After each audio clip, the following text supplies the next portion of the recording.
शरीरं सुरूपं तथा वा कलत्रं यशश्चारुचित्रं धनं मेरुतुल्यम्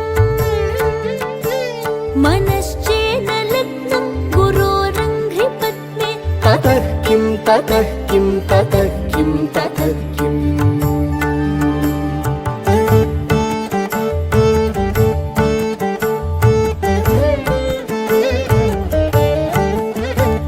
कलत्रं धनं पुत्रपौत्रादि सर्वं गृहं बान्धव सर्वमेतद्धि जातम्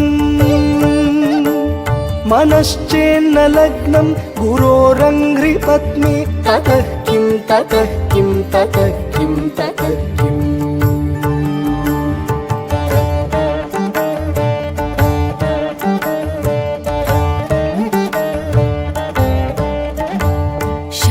षडङ्गादिवेदो मुखे शास्त्रविद्या कवित्वादिगद्यं सुपद्यं करोति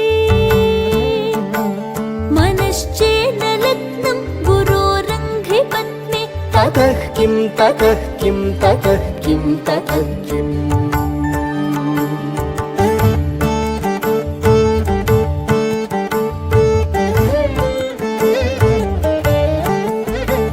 विदेशेषु मान्यः स्वदेशेषु धनाचारवृत्तेषु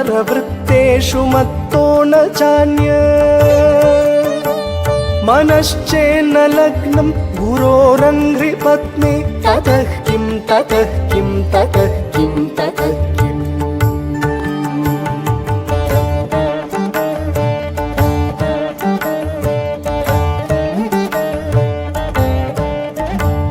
क्षमामण्डले भूपभूपालवृन्दै सदा सेवितं यस्य पादारविन्दम् मनश्चेन लग्नं गुरोरङ्घ्रिपद्मे ततः किं ततः किं ततः किं ततः किम्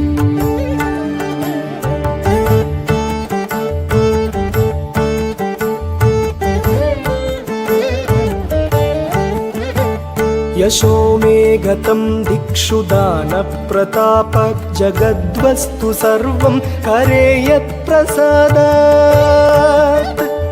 मनश्चेन लग्नं गुरोरङ्घ्रिपद्मे ततः किं ततः किं ततः किं ततः